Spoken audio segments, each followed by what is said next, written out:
The Great Farting Debate. It was a typical day at the medieval monastery of St. Francis in 13th century England. The monks were busy with their daily routines, which included praying, studying, and performing various chores. One of the monks, Brother Benedict, was particularly excited that day. He had just finished a big meal of beans and cabbage, and he was feeling quite gassy. As the monks gathered in the chapel for their daily mass, Brother Benedict couldn't help but feel a little anxious. He knew that he was going to let out a massive fart at some point, and he was worried about what the other monks would think. Sure enough, just as the priest was about to give the blessing, Brother Benedict let out a gigantic stinky fart.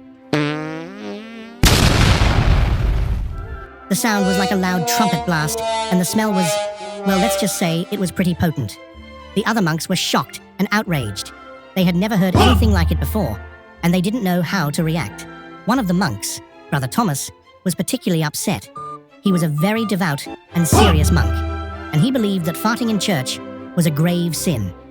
"How could you do such a thing, Brother Benedict?" Brother Thomas asked, his voice shaking with anger. "This is a holy place, and you have desecrated it with your filthy flatulence." Brother Benedict was taken aback by Brother Thomas's reaction. He hadn't meant to cause any offense, and he didn't think that farting was such a big deal. "But Brother Thomas, it's just a natural bodily function," Brother Benedict protested. "We all fart, don't we?" Brother Thomas was unconvinced. "That may be true, Brother Benedict," he said, "but that doesn't mean we should do it in church. We must be more reverent and respectful in the house of God." The debate between Brother Benedict and Brother Thomas continued for several days, with neither side able to convince the other. The other monks were divided on the issue, with some siding with Brother Benedict and others with Brother Thomas. Finally, the abbot of the monastery decided to step in and settle the matter once and for all. He called a meeting with all of the monks and listened to their arguments. After careful consideration, the abbot made his decision.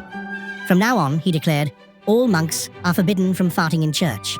However, we will designate a special area outside the chapel where monks can go to relieve themselves.